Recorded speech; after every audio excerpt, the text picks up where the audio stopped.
बरोबर. जय शिवराय मित्रांनो, आपण आत्ता बामणोली येथे आहोत, कोयना नदीच्या तीरावर. आत्ताच आपण टेंट वगैरे आवरून आत्ता शेकोटी पेटवली. तसं आपण काल रात्री 7 वाजता निघायचं नियोजन होतं, पण काही कारणास्तव थोडाफार उशीर झाला. लई पण नाही, पण अर्धा तास उशीर झाला. तसंच येता येता आम्ही मग नवले ब्रिजवरून आल्यामुळे जाम होतं. काल माहीत असेल तुम्हाला, भीषण असा अपघात झाला होता. त्या अपघातात मृत्युमुखी पावलेल्या सर्वांना प्रथमतः भावपूर्ण श्रद्धांजली. तिथून पुढे आम्ही गेल्यावर पेट्रोल टाकून कापूरहोळजवळ थांबलो. थोडं चहा पाणी वगैरे घेतला आणि कुठेही न थांबता डायरेक्ट बामणोली इथे आलो. मध्ये येताना घनदाट जंगल परिसर होता.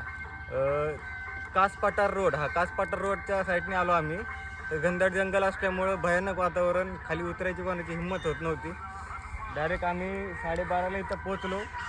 टेंट वगैरे टाकला. कोणाला फोटो काढायची सवड मिळली नाही, काय नाही, झोपायचं पडलेलं सगळ्यांना. त्या हिशोबाने आम्ही टेंट वगैरे टाकून 2 जण गाडीमध्ये, 3 जण टेंटमध्ये झोपलो. आत्ता उठून ही सकाळ अनुभवतो आम्ही आता कोयनेच्या तीरावर. भेटू पुढं आपण, प्रवास कसा असेल आपला त्यानुसार. धन्यवाद.